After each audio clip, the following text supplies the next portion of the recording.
Men uning qayerdan kelganini bilmayman. Qanday qilib mening kvartiramga kirib qolganini ham tushunmayman. U mendan nima istaydi? Nega aynan men uni qiziqtirib qo'ydim? Endi bu balodan qanday qutulishni ham bilmay qoldim. Ba'zida hatto ko'zlarimni ilgaklar bilan bog'lab qo'ysammi deb o'ylab qolaman. Ular tasodifan ham yumilib qolmasliklari uchun. Chunki bir soniyaga ko'z yumishning o'zi kifoya. U darhol yana sizga bir qadam yaqinlashadi. U mening qo'rquvlarim bilan yashaydi. Bu jirkanch, odamni titratib yuboradigan mavjudotdan nigohni olib qochishning iloji yo'q. Bir haftadan beri men deyarli uxlamayman. To'yib ovqat ham yemayman. Bu dahshat meni hatto uyimni almashtirishga majbur qildi. Lekin foydasi yo'q. Ko'p joylarga bordim. Folbinlarga ham, turli bilarmonlarga ham murojaat qildim. Lekin ularning hech biri men bilan gaplashishni ham istamasdi.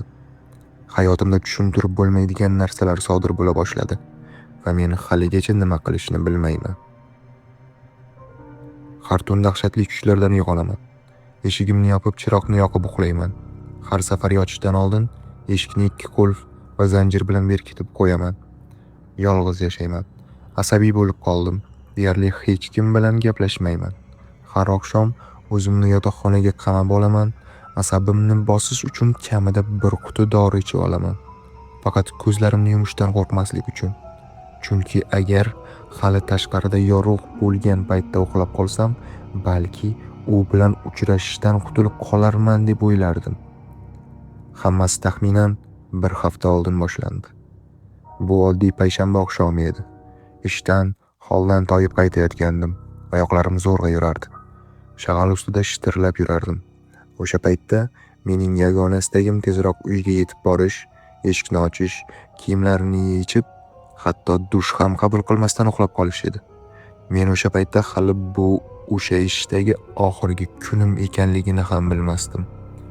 Zo'rg'a qavatimga chiqib uyga kirdim. Yo'lakda chiroqni yoqib, oyoq kiyimimni yechdim va xonaga o'tdim. Keyin o'ylab qoldim.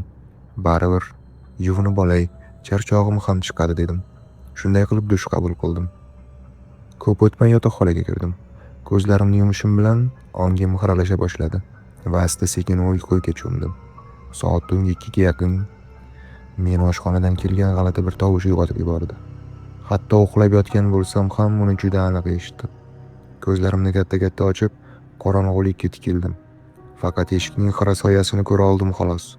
Ko'zlarimni artib yana qaradim va o'sha eshik oldida nimadir tez o'tdi. O'sha lahzada yuragim to'xtab qoladigandek bo'ldi. Qo'rqib ketgan bola kabi ko'rpaga o'ralib oldim. Va aynan o'sha paytda men bu kvartirada yolg'iz emasligimni aniq his qildim. Mening dahshatli hikoyam aynan o'sha kechadan boshlandi. Biroz vaqt o'tgach ko'rpa ostidan boshimni chiqardim va yana qorong'u xonaga qaradim. Kvartirada kimdir bor degan xayol, hissiyot har soniya kuchayib borardi. Yuragim siqilib ketardi. Qochib ketgim kelardi, lekin qo'rqardim. Balki u hozir yo'lakda turib meni kutayotgandir. Bo'ldi, ahmoq bo'lma, dedim o'zimga o'zim ichimda. Bu yerda sendan boshqa hech kim bo'lishi mumkin emas. Asta-sekin qo'rquvim biroz pasaydi. O'zimni qo'lga olib o'rnimdan turdim. Divan g'irchirlab ketdi. Xonani yana bir bor ko'zdan kechirdim. Chuqur nafas oldim va yo'lak tomonga yura boshladim. Xonadan chiqishim bilan ichimdagi barcha ishonch birdan yo'qoldi. Nega o'sha payt chiroqni yoqmadim? Axir yaqinda edim-ku. Yo'lakda kirish eshigi yonida kimningdir silueti turardi. Mening xayollarim chalkashib ketdi. Faqat sovuq qo'rquv hissi kuchayib borardi xolos. O'sha paytda chiroq haqida o'ylash ham xayolga kelmadi. Siluet qimirlamasdan turardi. Qorong'u bo'lishiga qaramay, men uni aniq ko'rardim. Ko'zlarim allaqachon qorong'iga moslashib olgandi. "Sen kimsan? Mendan nima istaysan?" deb baqirdim. Uni odam deb o'ylardim. Lekin u na javob berdi, na qimirladi. Ammo bu holat faqat men ko'z yumgunimcha davom etdi. Qovoqlarim bir lahzaga yopilishi bilan men aniq ko'rdim. Qorong'uda turgan u narsa qimirladi. U sekin oldinga bir qadam tashladi. Uning o'ng qo'li yelka balandligigacha ko'tarildi va shu payt qandaydir g'alati tovush chiqdi. Xuddi quruq shoxlar sinayotgandek. Men yana sapchib tushdim. Nigohimni biroz chetga oldim va yana o'sha siniq ovoz eshitildi. U endi yo'lakdan chiqib, joyida qotib qolgandi. Bu safar boshqa qo'li oldinga cho'zilgan edi. Endi men uni aniq ko'ra boshladim. Oshxonada parda yo'q, ko'cha chirog'ining xira nuri bemalol ichkariga tushib turardi. Yo'lakda turgan mavjudotni yoritib, menga yaqinroqdan yanayam yaxshiroq ko'rsatardi. Men uni boshqa so'z bilan ayta olmayman. Bu inson emas, qandaydir maxluq edi. Uning siyrak, uzun va bir-biriga yopishib qolgan sochlari siqilib quritilgandek burishgan boshidan osilib turardi. Tanasi esa g'ayritabiiy tarzda go'yo uch bukilganga o'xshardi. Odam hech qachon bunday holatda turishi mumkin emas. O'sha paytda his qilgan qo'rquvimni oddiy so'z bilan ifodalashning iloji yo'q. Kvartirada qabristondagidek sukunat hukm surardi. Men faqat yuragimning urishini va uning xirillagan, dahshatli nafas olishini eshitardim. Men unga tikilib turardim va hatto ko'z yumishga ham jur'at eta olmasdim. Ongim allaqachon tushunib ulgurgandi. Agar men nigohimni undan ussam, u darhol harakatlana boshlaydi va u menga juda yaqinlashib qolsa, nima bo'lishini tasavvur qilishning o'zi dahshatli edi. Vahima meni butunlay falaj qilib qo'ydi. Qo'limni uzatib, chiroqni yoqish uchun tugmani bosishga ham kuch topa olmasdim. Go'yoki qo'l oyoqlarim muzlab qolgandi. Men yo'lakda qotib qolgan haykaldek turardim. Eng katta qo'rquvim undan ko'z uzish va yana o'sha suyak sinayotgandek tovushni eshitish edi. Qancha vaqt o'tganini bilmayman. O'sha tun men uchun vaqt tushunchasi yo'qolgandi. Oxiri qandaydir qilib chiroqni yoqishga yetdim va chiroqni yoqdim. Men yorug'lik tushishi bilan u yo'qoladi deb umid qilgandim. Lekin unday bo'lmadi. U xuddi hech narsa bo'lmagandek o'sha joyida turardi. Men ko'zimni yumib ochishga majbur bo'ldim, lekin imkon qadar tezroq. Har safar ko'z yumganimda u menga biroz yaqinlashib kelardi. Har bir harakati tanamni titratib yuborardi. Endi men o'sha dahshatli tovush qayerdan chiqayotganini aniq tushuna boshladim. Uning qo'llari g'ayritabiiy tarzda bukilib, sinayotgandek qarsillardi. U boshini tartibsiz ravishda aylantirib, go'yoki meni qidirayotgandek edi. Meni o'ylashimcha u meni ko'rmasdi. Faqatgina ko'z yumganimdagina u meni his qila olardi. Bu holat tong otguncha davom etdi. Faqat tashqarida yorishib, tong nuri kira boshlaganida men yana bir marta ko'z yumib ochdim. Va ko'zlarimni ochganimda u orqasiga o'girildi, eshikni ochdi va podyezddan chiqib ketdi. Eshik ochiq qolgandi. Men yana bir necha 10 daqiqa qimirlamay turdim. Faqat u butunlay ketganiga ishonch hosil qilganimdan keyingina harakatlana boshladim. Oyoqlarim bo'shashib ketdi va poliga quladim. O'sha yerda uxlab qolibman. Ertasi kuni ertalab uyg'ondim. Derazadan quyosh nurlari tushib turardi. Kvartirada tinchlik va yorug'lik hukmron edi. Boshimni ushlaguncha o'rnimdan turdim va zo'rg'a oshxonaga bordim. Kechagi voqeani xayolimda qayta aylantirardim.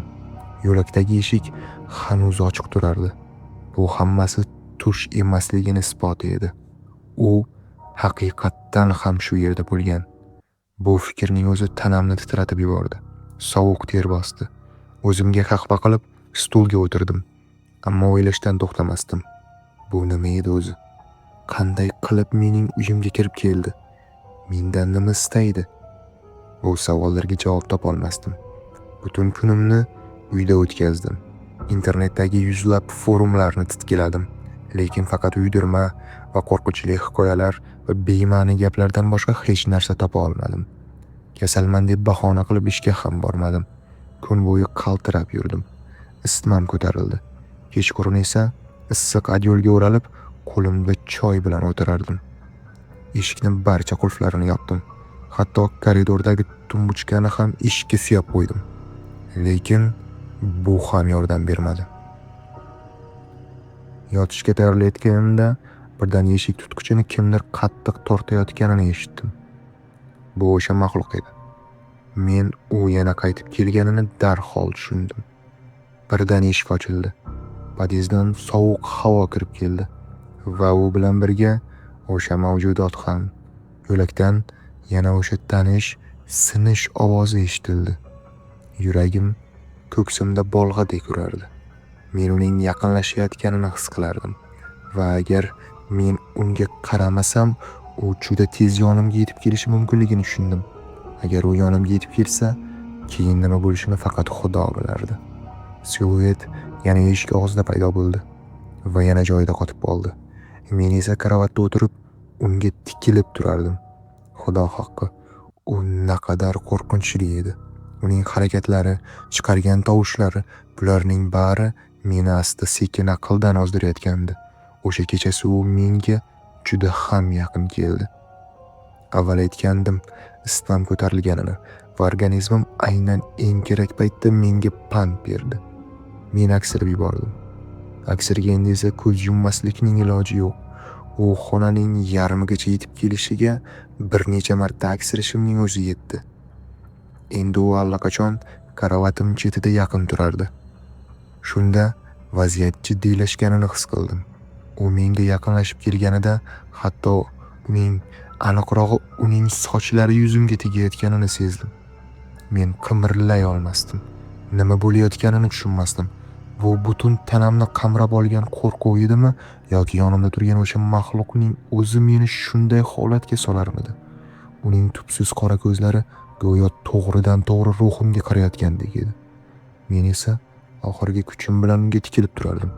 Ko'zimni uzmasdim, chunki ko'zimni yumsam, keyin nima bo'lishini o'ylashni ham istamasdim. U menga haddan tashqari yaqin turardi va aynan o'sha dahshatli soniyalarda meni yostiq ostida yotgan planshet qutqarib qoldi. Uni zo'rg'a chiqarib oldim. Nigohimni undan uzmasdim. Tasodifiy tugmalarni bosib, qandaydir rasmni ochishga harakat qildim. Ichimda balki bu yordam berar degan umid bor edi va yordam berdi. Men planshetni unga qaratdim. Ichimda duo qilardim va ko'zlarimni yumdim. Ko'zlarimni ochganimda u bu safar negadir harakatlanmadi. Men na o'sha xunuk qarsilashni eshitdim, na harakatni sezdim. U hamon tepamda turardi, lekin qimirlamasdi. O'sha payt go'yo yelkamdan tog' ag'darilgandek bo'ldi, lekin bu ham uzoq davom etmadi. Men planshetning o'chib qolishini unutgan ekanman. Buni u yana qimirlaganda, menga yanada yaqinlashganda tushundim. Endi uning jirkanch yuzi mening yuzimdan atigi 10 santimetr masofada turardi. Hayotimda bundan-da qo'rqinchli lahza bo'lmagan. Men allaqachon vahima chegarasiga yetib kelgandim va yana butun tun davomida unga tikilib turishga majbur bo'ldim. Tong otgach, yana hammasi takrorlandi. Quyosh nurlari tushishi bilan u orqasiga o'girildi va chiqib ketdi. Eshik esa yana ochiq qolgandi. U qanday kirgan hanuz men uchun sir. Bu safar men umuman uxlay olmadim.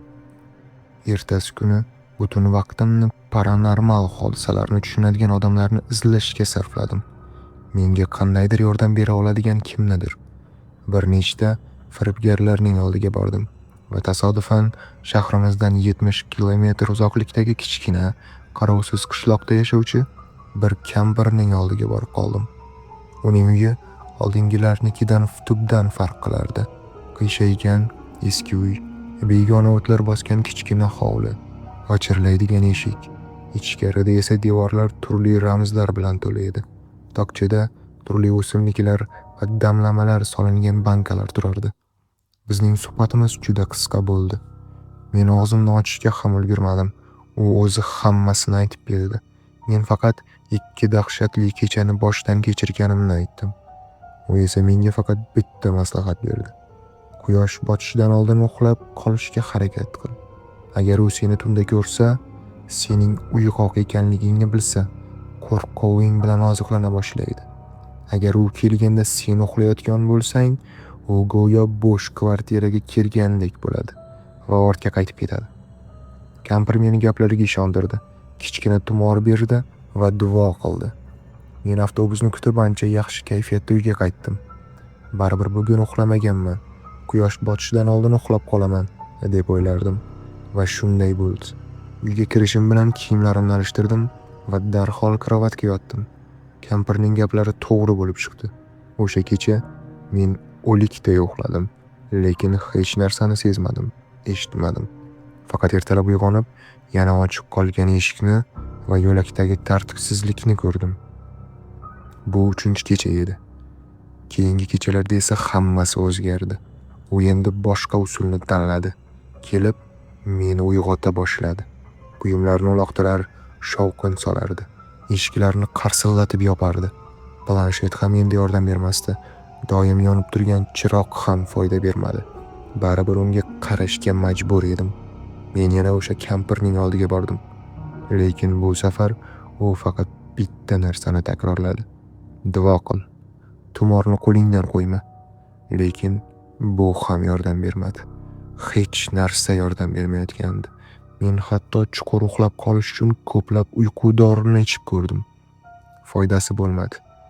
Allaqachon taslim bo'lish darajasiga yetib kelgandim. Kecha u menga juda ham yaqin keldi. Men dorilarni ichib chaqaloqdek uxlab qolgandim. Lekin yarim tunda oshxonadagi idish-tovoq va mebel shovqini meni yana uyg'otib yubordi. Ko'zlarimni ochdim, xonaga qaradim va darhol eshik og'zida qimirlab turgan o'sha mavjudotni ko'rdim. Yuragim yana tovonimga tushib ketgandek bo'ldi. Men o'zimni uzoq va azobli tunga tayyorlab olgandim. Unga tikilib turdim. Bir necha daqiqadan keyin ko'zimga nimadir kirganini tushundim. Ortga yo'l yo'q edi. Uzoq vaqt chidab turdim, ammo oxiri ko'zlarimni artish uchun baribir yumishga to'g'ri keldi. Va o'sha zahoti u yirtqich hayvondek menga tashlandi. Endi men uning sovuq barmoqlarini bo'ynimda his qilardim. Ular nihoyatda kuchli edi. Har soniya o'tgan sayin nafas olishim qiyinlashib borardi. Ko'z oldim xiralasha boshladi. Men go'yo ovchining tuzog'iga tushgan yarador hayvon kabi men changalidan chiqib ketishga urinardim. Lekin u haddan tashqari kuchli edi. U meni ushlagan paytda unga tikilib turish, ko'z yummaslik qoidasi endi ishlamasdi. U jirkanchlarida xirillab, irillab, bukilib buralib meni bo'g'ardi. Va aynan shu payt hushimni yo'qotishga, abadiy ko'z yumishga tayyor bo'lib qolgandim. Birdan esladim. Tumor haqida esladim. U butun kun davomida yostiq ostida yotgandi. Zo'rg'a qo'limni uzatdim va bor kuchim bilan uni changallab oldim. Qolgan so'nggi kuchimni yig'ib o'sha maxluqning boshiga urdim va u shu zahoti changalini bo'shashtirdi. Dahshatli ovozda chinqirardi. Men urgan joy birdan tutay boshladi. Go'yo kuyayotgandek edi. U birdan devorga yopishdi, keyin esa shiftga chiqib oldi. U boshini har tomonga irg'itib, g'ayritabiiy tarzda qimirlar edi. U qanday qilib shiftga yopishib turganini tushunishning iloji yo'q edi. Men esa bo'ynimni ushlaguncha xonadan yugurib chiqdim. Keyin esa butunlay kvartiradan chiqib ketdim. Meni qutqargan narsa ko'chadan o'tib ketayotgan mashina bo'ldi. Men yo'lga yugurib chiqdim. Uni to'xtatdim va hech ikkilanmay mashinaga o'tirdim. Haydovchiga faqat bir narsa dedim. Qayerga bo'lsa ham haydang, faqat shu yerdan uzoqroqqa. O'sha kechadan keyin men u kvartiraga qaytmadim. Faqat ertasi kuni kelib kerakli narsalarimni yig'ib ketdim. U meni bu yerlardan topolmaydi deb umid qilgandim. Hozir boshqa ijaradagi kvartirada o'tirib bu hikoyani yozayapman. Kim uchun, nega bilmayman. Faqat bir narsani ayta olaman. U kecha yana keldi. Ertalab kirish eshigi ochiq qolgandi. Yo'lakda esa kiyimlar va oyoq kiyimlarim sochilib yotardi. U meni qayerda bo'lishimdan qat'iy nazar topgandek tuyulyapti. Lekin men hali o'lishni istamayman. Ko'proq va tezroq shunday hikoyalar chiqishiga hissangizni qo'shmoqchi bo'lsangiz, kanalga obuna bo'ling, like bosing, kommentariya qoldiring.